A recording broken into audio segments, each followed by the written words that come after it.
Yeah, the first 2 or 3 albums are real romantic, hard on the sleeve. We're just screaming and playing fast and singing about whiskey. And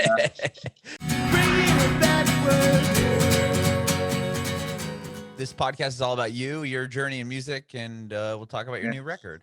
Right, dude. Yeah. Cool. All about it.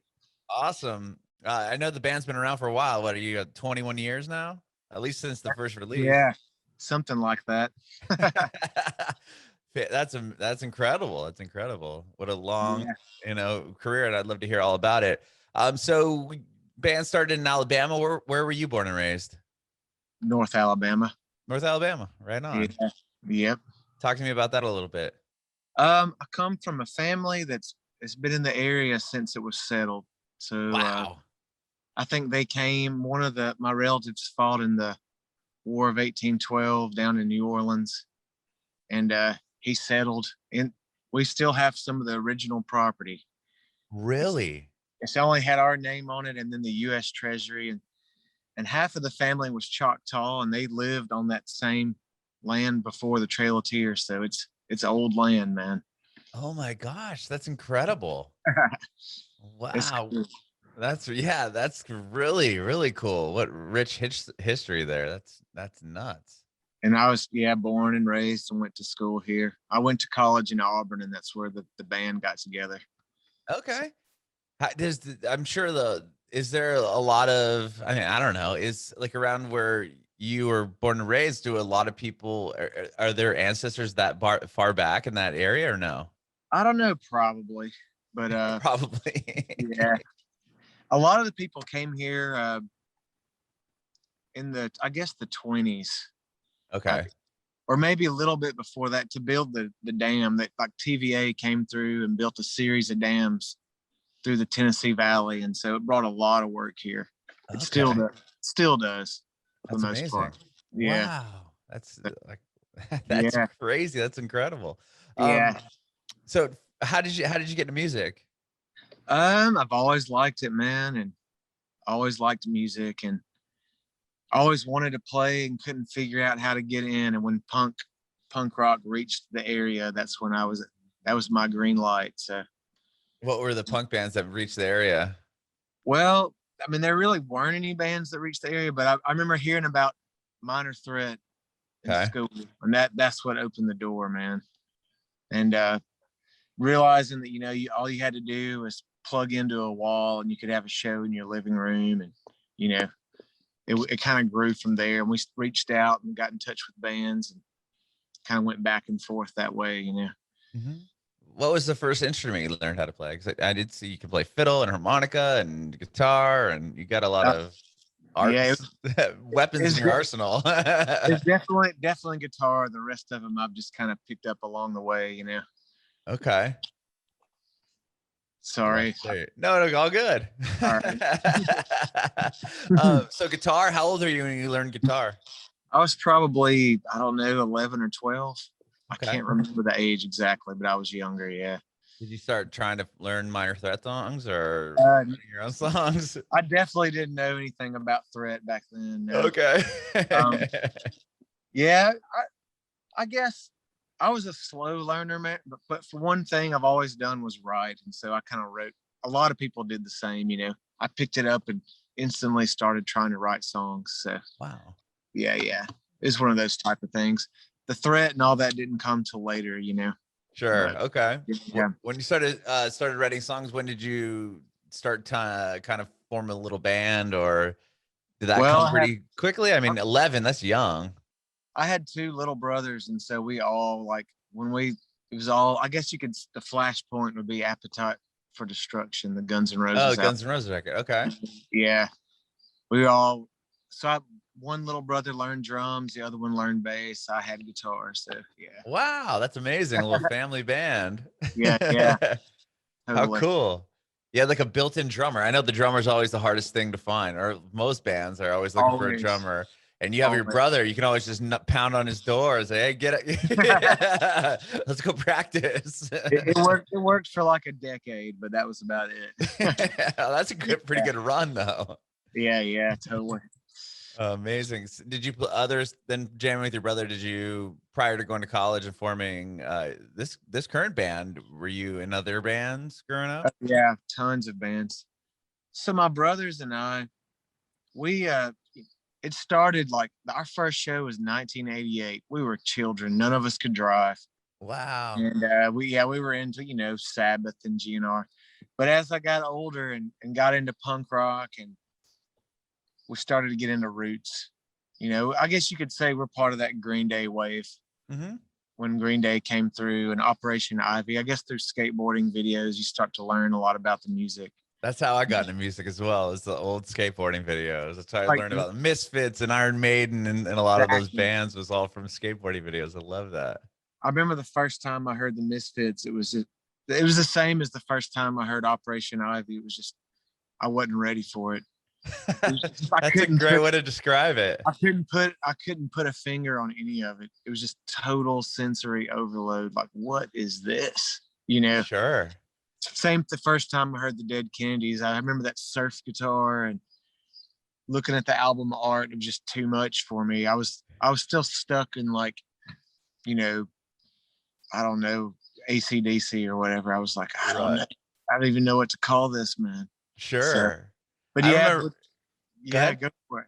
I was just gonna say, when I remember the same thing with Operation Ivy, like I didn't even know what to, and like the music was just, like the lyrics and everything, like the songwriting was so beyond me. I didn't even understand like really what Jesse Michaels was talking about until years later. I was like, whoa, this guy is like so beyond his time. It was everything, like with Jimi Hendrix and Black Sabbath.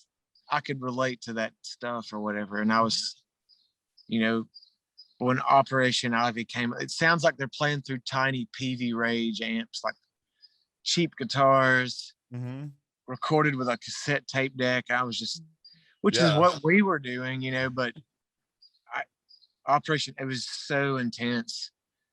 And, trying to grow your hair long and talk about the devil and Satan, and then all the skaters at school are wearing like bright colors. It was too much for me, Sure. It definitely changed my life. It was years later where bands that were tied in with Op Ivy were playing in my house and stuff. Just by 1995, there was a band called Screw 32. Okay.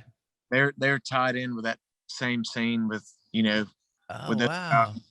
There's a band Schlong. Jesse might have been in Schlong. We did 2 house parties for Schlong, but they had members of Operation Ivy in the band, and that's killer. That's when I started getting into roots. That's what kind of led to the Haints type thing. Yeah, because it's quite. I mean, it's not very punk rock. I mean, it does have that punk undertone, totally. Yeah, but it's not as like aggressive as some of that punk music. Yeah, that's true. A lot of when I moved to Auburn, we were doing shows for bands all over the country.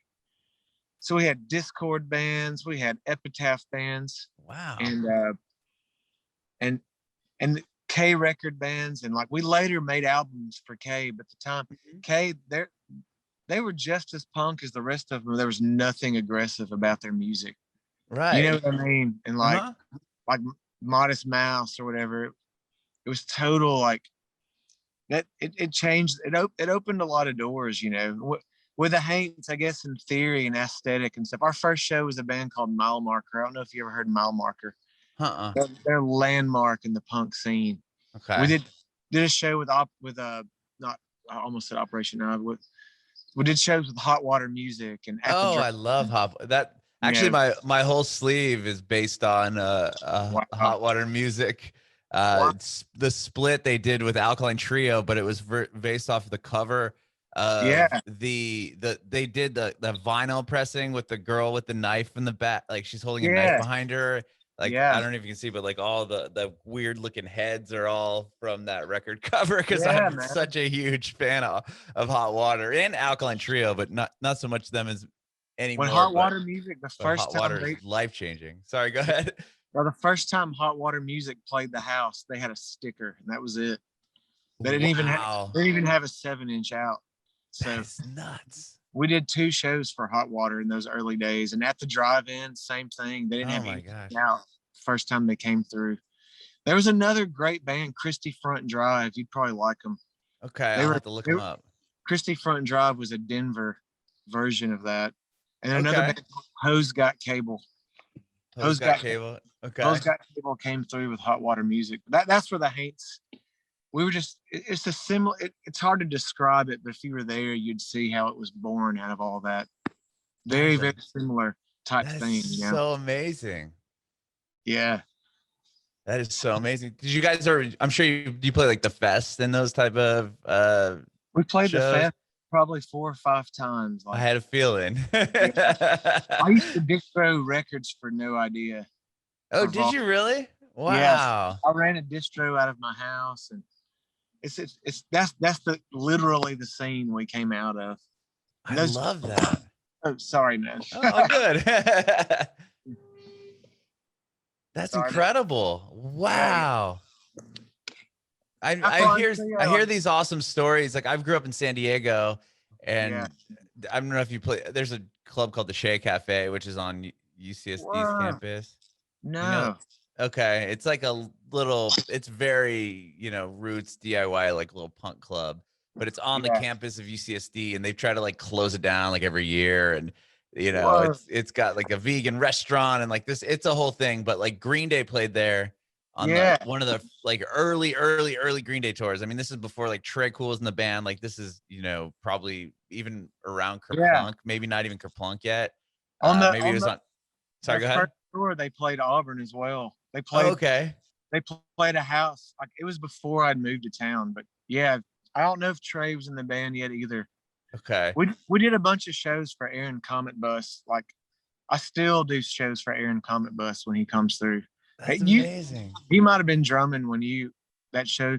We all love San Diego because of Drive Like Jehu and Rocket from the Trip. Sure. All of the John Reese bands. The first Haints accordion player had a rocket tattoo specifically so he could get in all the shows for free. Like that's amazing. My other band, the Quadrajets, we did a mini tour with Rocket. So did you really? Yeah, we did records with Sympathy for the record industry, and Rocket did a lot of records with Sympathy for the record industry. And so yeah, there's a close connection with all that, man. I love this. This is so cool. Like that scene, man. Like that's kind of what I grew up like watching and just seeing. Like, I mean, Green Day was I didn't really get into Green Day until I was a little bit older, or not older, but like I didn't hear them until like Dookie came out, because I was only in 4th grade when that record came out. But I remember hearing stories, and this guy I had a VHS tape of the show at the Che Cafe, and they played on their band. They drew so many people, and they like had no real basis aside from Lookout. They had to play outside the cafe because not enough kids could fit in. Amazing. But yeah, they came through our town, and they had long hair. I remember Billy Joe had long hair. That's funny. They screen printed shirts on the porch, like so sick. Green Day was huge because like before I moved to school, that's what it took to reach like the rural towns where I was from. Mm-hmm. It took a band like Green Day, and Kerplunk, and the first 2 albums, whatever, but the 3rd album to me is as good as anything Buddy Holly ever did. Hey, hang on 1 second. No worries, man. Hey, Drew, if you want, like, I just burned the screen if you want to see it. Yeah. Sorry, man. Okay. All good. We're fixing to print some 7-inch covers. I still run a small independent label I started down there in Auburn, and like we've got 85 releases, and wow. I'm going to be printing, doing spray paint and screen prints all day for the next release. So I love that. That's so cool. I was looking on and seeing and reading about you guys quite a bit, and I love that you guys do all like 500 copies of this record, or like a limited number of 250 like hand numbered copies of this 7-inch, or just like that. There's something so cool about being able to collect those little like artifacts of music. And I'm sure you can't you're obviously not going to be able to just go online and buy those albums. Like you have to go to see the band, go to the show, and buy it from their merch table. It's just something yeah, I love that whole aspect of music and I try to bands and make them touring. available. I try to make them available online, but yeah, it's hard, you know. But when it Yeah, comes to those limited copies, I'm sure you didn't put like I'm looking at like the Evening Star album. You said you had yeah. 250 limited edition hand numbered copies. I'm sure those didn't go up online. You know, you probably had to show up to your show, right? I would imagine. I love the Evening Star, that record, man. That was a gamble for me, that album, man, because Really? Why would you say that? we did that was when we were cutting our first record with Kay. And that, Okay. to me, it was a huge deal. Like, I love Kay. I love everything about him. But some of the best songs I'd written, I didn't put on that K release. I saved them in case it took off. Then I would have the best stuff, and then I put it on the Evening Star. It was kind of a gamble of a record, you know. So that's interesting. and So you saved them just hoping to see, okay, at least a follow up I'll have, in a bunch of good songs. I mean, really good songs in your opinion. Metallica supposedly, like, Metallica did their first EP with either like Megaforce or Metal Blade, and they saved. There's a similar situation with them, where like Creeping Death, they saved it so that they would have something to smoking on the second album, you know. So wow, yeah, because they always say like the second record, your sophomore album is the one make it or break it type album. My favorite thing I've ever heard somebody say is like, and I'm sure this is a big thing that a lot of people have said in the past, is just that it takes a lifetime to put out your first record and then a couple of years to put out your second. or you have unlimited time to put out your first records and then, like a couple of years to put out the second album. We were in obscurity for so long that, like, really our first album with Kay is like our sixth album or something. So it's like nobody will ever even know about the early ones, and that's fine. You know, we're figuring ourselves out anyway. So. Sure. Well, so I want to back up quite a bit here, because we've just kind of been going off on this beautiful tangent of how rad music is. But I want to ask you real quick. You said the band formed when you were in college? Yeah. Were you going to school for music, or you just okay? So tell me about how the band started originally. I didn't want the school to touch my music, man. I like that. No, I started in architecture and couldn't make it, man. Got a degree in business, and well, that helps in the music industry, I'm sure. Yeah, and we're doing bands and shows. I got immersed in the music scene, and so, and it wasn't just me. There was like 50 different people hosting bands and booking bands and doing zines and putting out little 7-inch records, and so that was my life, man. So yeah, and that's what the Haints were born out of that. But I was in a ton of other bands, like with my brothers, the Wednesdays, the Quadrajets, a band called the Shifty All Stars, Karloff 2056. I was in a million bands. Johnny Walker and the Crybabies. Wow. The Pine Hill Haints, the Natchez Shakers. But Pine Hill Haints have taken, obviously focus in the 20 plus years you guys have been a band. Yeah, it's evolved and grown, and like I'm cool with that. Some bands are not meant to be like that, and other ones are. You know, I've always liked the Rolling Stones, how they've evolved or whatnot. Sure, there's something along those lines. You know, when you say, I mean, obviously the band has evolved over the course of the years. Like, would you say that K Records release was kind of a pivotal moment for you guys? Like, what would you say? Like the big, okay, yeah, the first 2 or 3 albums are real romantic, hard on the sleeve. We're just screaming and playing fast and singing about whiskey. And I remember the first time we did a little tour with Against Me and Against Me. Oh, really? Oh man. They had just started, and it changed. It made me stop and want to hit delete on everything I'd ever done. And so after that, I wasn't singing about whiskey anymore. I'm singing about root beer. You know what I mean? Like, right. Yeah, it just flipped another level of honesty. Like, whoa, look at this band. It changed my life, man. Another band that's same for me. When I heard Reinventing Axel Rose, I was like, what is this? What is this? I have a cassette that they gave me on my birthday. We played to like 5 people in a pavilion in St. Louis, and Against Me were going out on tour, and we were coming home, and they handed me a cassette, and it's just a little blank tape that says, "These songs are not finished!" ! And it's reinventing Axl Rose without the overdubs or backup vocals. Whoa! I still have it. It's like I remember popping. It's like a relic. Popping it in the tape deck and being like, "Whoa, this is good!" You know, like this is good. It just couldn't believe how good it was. It reminded me of the Clash and Johnny Cash. Sure. But it's Florida style songwriting. Like, we had two members in the Haints at the time that were in another band called This Bike Is a Pipe Bomb. Oh, yeah, I know that band too. They influenced everybody. They influenced me. They influenced Against Me. And but two of them, there at one time, all three members of Pipe Bomb were in the Haints for like one tour. But really, yeah, I remember there was some controversy with that band, right? Like, was it like Ohio or something where some kid, like people have been like arrested for putting their sticker on their like actual bicycle, right? It's happened numerous times, man. That's so crazy. And then they have to like almost go and prove like, hey, no, this is really like a band, like until they can really figure out that they're actually a band, then they'll like release them from jail. Like, oh, okay, I guess they're like a legit band. Yeah, it's happened many times, man, with them.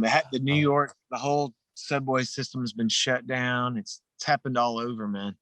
Oh man, I'm sure they kind of get. That's probably what that's a sign of, you know, underlining why they kind of did that. I mean, I would imagine, right? They're reaction.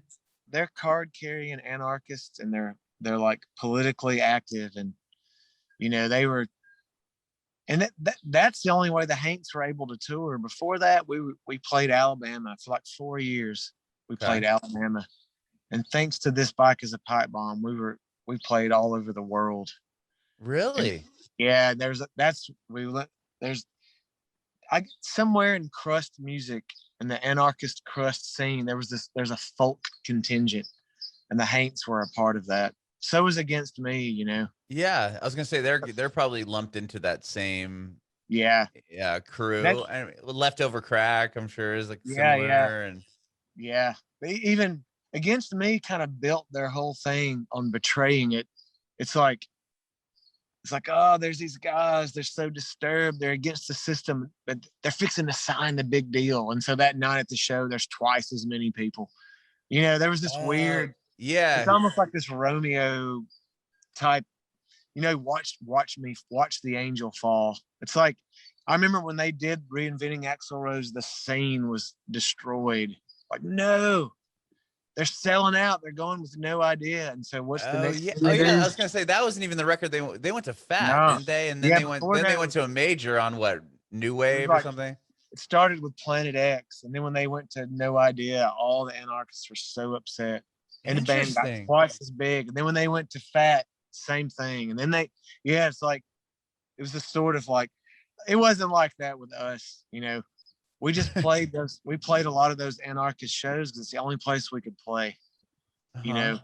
And if there was a resistance, they would probably upset with us for doing something with, you know, Single Lock, because Single Lock, that they're so foreign to any of that.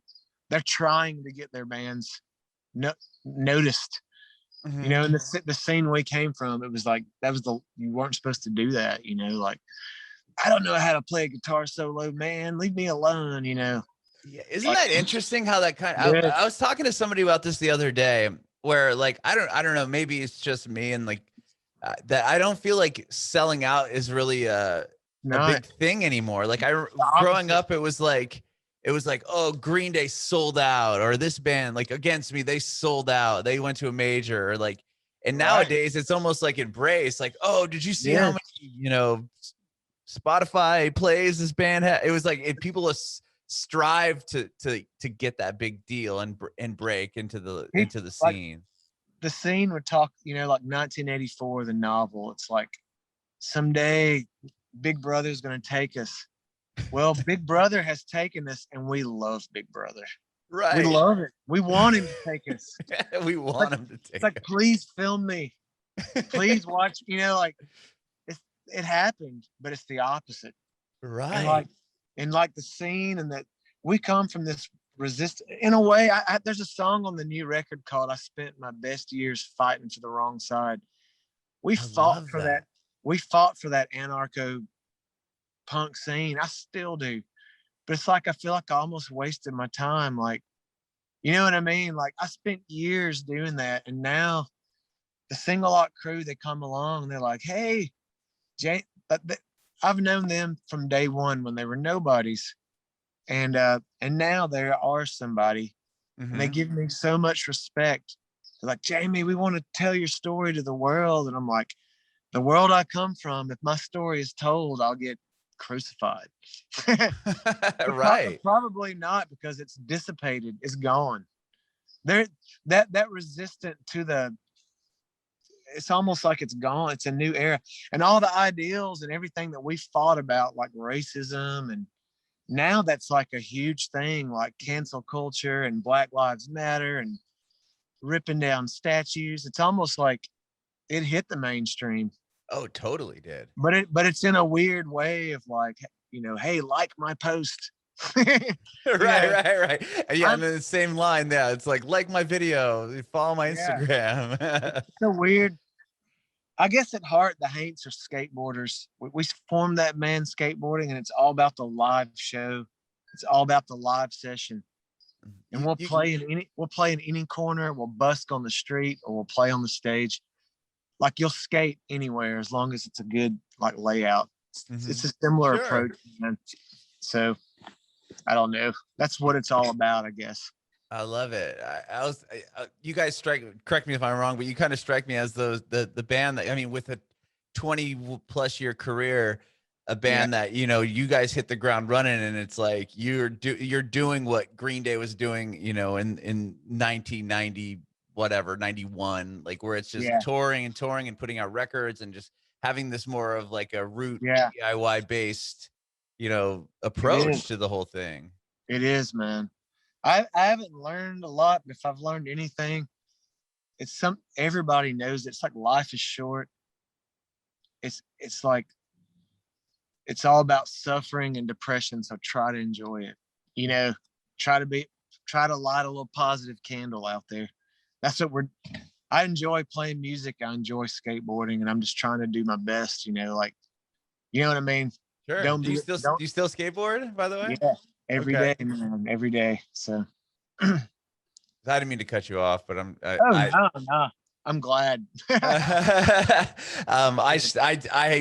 It's funny because I have two kids, one's 13, one's 5, and we were I've pushing them into skateboarding. So I skateboarded as a kid. That was my whole life, skateboarding and punk rock. And I just wasn't a very good musician. So I would play in terrible bands, but I wasn't really a man after my own heart, man. I never achieved anything with it. I just was a very huge fan of it all. And with skateboarding, more so, but I achieved a little bit more of skateboarding, I should say, but I was still skateboarding up until like right before the pandemic. You know, I sprayed my ankle on my anniversary. My wife, I was like, "Oh, before we go out, let's take the kids to the skate park."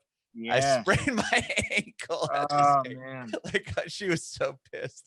Skateboarding was like the best part of the pandemic for me. Really? It's almost like the pandemic never happened when you skated. Mm-hmm. You still had that. Yeah, you could still have that. It's just a bunch of bros in a parking deck trying to do slappies and grinds, and like all of a sudden, it's like meditation. You realize for 2 hours you didn't even think about it. You know, that's so true. When it first hit, man, and I thought it was going to blow over. We went to the coast, and I brought my surfboard, and I was going to surf it out, and but they cleared the beaches, and there were cops patrolling the beach, and I got busted twice and got threatened heavy. And they're like, "Did you really?" I was like, there's no surfing to be had during the pandemic. So then it was back to skateboarding, which has always been illegal. Right. I know. Like, skateboarding is not a crime. I used to have that shirt when I was a kid. It's all about like, to me, it's a pure life versus death. It's like, man, it's just about freedom. Mm-hmm. Like, you know, trying to enjoy yourself, you know. And it's something you can do, and no matter what, even if your friends aren't around, it's like as a kid, I'd get home from school and I'd just go to the park by my house and kids would show up as the day passed, when they were done with whatever, and you just became a little crew. But if you were there by yourself, you could still enjoy it for hours on end. Exactly. Well, so tell me about this new record. Like, well, aside from being busted surfing, and when this whole pandemic hit, I'm sure you guys are touring a majority of the year. Would I be wrong to say that, or prior to? We're playing all year, and we tour off and on year round. Okay, so we played through the pandemic, but it was difficult. Yeah. So talk to me about that a little bit. Well, we had done the album. Little did we know it was fixing to hit. We made it like Christmas, and by February and March it was shutting down. Okay. So, I don't know, like a lot of the guys in the band, that's what we do for a living. And so people had to go get jobs or find how to, there was no safety net for what we do. Mm-hmm. And I've always been like a hardcore believer in the DIY aesthetic of like, screen printing and putting out records and touring. It was all shut down, and there was no way to compensate for it. So it was hard, man. It was tough. And Single Lock just sat on the album. We canceled a tour of Japan, a tour of Europe, wow. two tours out west, and it was rough, man. But we managed to play a couple of shows a month. Like the Haints, you can set up out in the field. Oh, that's cool. You know what I mean? It's not, like you said, it's not abrasive music, so it worked. Yeah, you can probably all get together with acoustic guitars, and even if you didn't need an amp, or like you probably didn't need a whole lot of power. We would do the transmitter thing where people could tune in a car, and Really. So we survived it, I guess in that sort of way. So the record you said was done in December. It was, and it was. Each record we make, there's hundreds of shows that go into making them. So even if you record them in a day, we'll play those songs 200 or 300 times. It's all done on the killing floor live, all over and you find out what's good and what isn't and what works. And those songs, there's a heavy Caribbean like calypso element, and there's some fiddle music, and there's a lot of blues on this record. Mm-hmm. So when Single Lock said they wanted to do something, I tried to dip a little heavier into the folk world. And my family is heavily, like, I come from a long line of folk musicians. I want to bring in the Native American element. A lot of the records I put out on my label, not many people are going to hear them, but I thought Single Lock, they put their heart into it. Mm-hmm. So I'm like, well, maybe people will hear this record. So I tried my hardest, man. Tried my hardest. I was listening to it earlier today. It's a fantastic album. Yeah, man. Thank you. Yeah. And how did you said you knew Single Lock Records for years, since they kind of started. I mean, and like you said, they have really built a name for themselves. Cedric Burnside has his record was up for a Grammy, wasn't it? Yeah, he's the fire, man. So that's incredible. I'm sure to have now probably having more eyes on you guys wasn't a bad thing, I would imagine. Right. No, not at all. I'm like mid-40s, man. I'm getting old is lame, but I welcome it. for the type of music I do, it makes it better. And mm-hmm. I'm less afraid of some maximum rock and roll kid calling me a sellout because I'm playing music with Cedric Burnside. I'm like, you don't know what you're talking about. Right. You know what I mean? It's like, you're like, I've been doing this forever. Like, right. You had to hide your love of John Lee Hooker when I came up. But now that I'm older, like, that's one thing that I'm more bold about. I'm like, no, politically correct people coming after you. I'm like, you don't know anything about the blues, man. So mm-hmm. back off. This is our music. This is about spirit, Mm-hmm. I love that. And I did see that you guys re-released your record Ghost Dance. Why'd you choose that album to re-release? It's a lot of people view it as our best one. And Kay kept pressing it, and it would sell out, press it and sell out. And I did a show with Calvin a couple of years ago, and I was like, hey, I got people asking for that record. Are you going to repress it again? He was like, why don't you repress it? So it was cool. He gave it back to the band, and so now it's on my label. I love it. It's cool. Yeah, you cut the album on, like, you did it on analog tape, right? Half of it, yeah. Oh wow. Half analog, half digital. That's so cool. Yeah, Ghost Dance we did at Dub Narcotic in Olympia, Washington. Same as the Single Lock. It was a record I knew more people were going to hear it than anyone we'd done before. And we were in the middle of a tour with an anarchist band from Ireland and an old time string band from Connecticut. They were all in the studio at the same time. It was a golden record.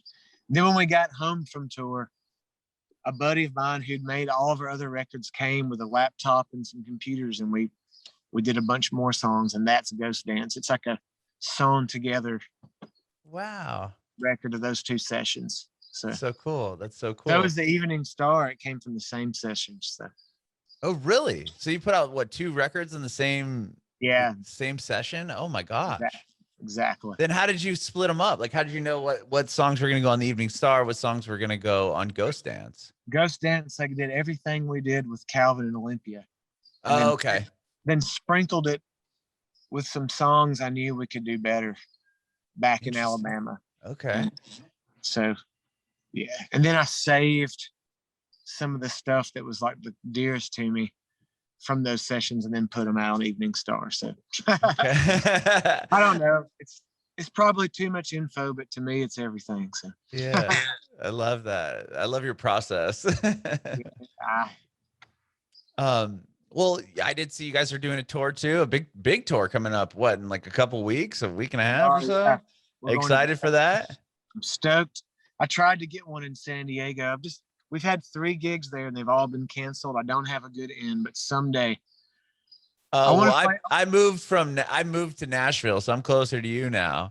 Oh, wow. Yeah, we moved during the pandemic. My family and I were like, the time is now. Let's move to Music City and soak this up. So we're really excited. The first places we would play ever out of town was in Nashville at Lower Broad. It was called Layla's. Back then it was called Jim and Layla's. Okay. We would come up and play there all the time, man. We haven't even had a chance to really, soak up the scene at all. Yeah, it's still there, but it's like Disney World now. Oh, is it on Broadway? It is. Okay.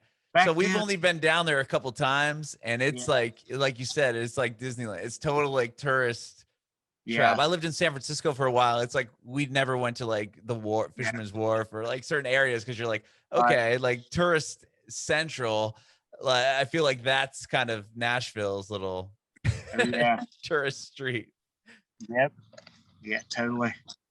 Yeah, we haven't had a chance to like really, like I said, nobody was playing shows when we got here.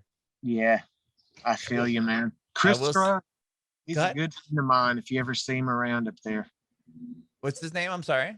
Chris Scruggs. Okay. Look him up. He's doing stuff up there now, and it's great, man. Cool. I will check him out. I will check him out.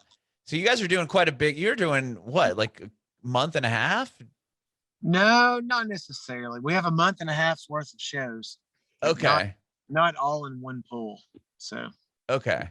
But yeah, we got a lot of gigs coming up, man. I know, that's exciting. And then obviously you're able to support this record. Something that a lot of bands haven't had a chance to do in a year and a half. Yeah, I'm gonna try, man. That's so cool. Well, thank you so much, man, for talking with me today. I really appreciate it. Hey, thank you, man. This has been so much fun. I guess I'll log out and. Well, I want to have one more question for you. Yeah. Do you have any advice for aspiring artists? Yeah, I do. Be true as you can. Write as good songs and lyrics as you can, and ignore the social media aspect. Because you can have all the bells and whistles in the world that you want, but people that actually write and work, that's what makes the ball move. And that's, make sure your substance is good. It doesn't mean anything if there's nothing behind it, and you gotta love it. Be sure you love it. That's probably a very unorganized way of expressing it, but so many kids today, they're worried about getting the domain name and this, that, and the other, and the colors and the looks and the flash. Just make sure your songs are good and your band is good and you like doing it. And after that, it's all cherries and cream on top, man. You know what I mean? Mm-hmm. Just make sure you can play. It's like beyond that, you don't even need any of that stuff. You know, you can exist outside of it. We have before, and we probably will again. So.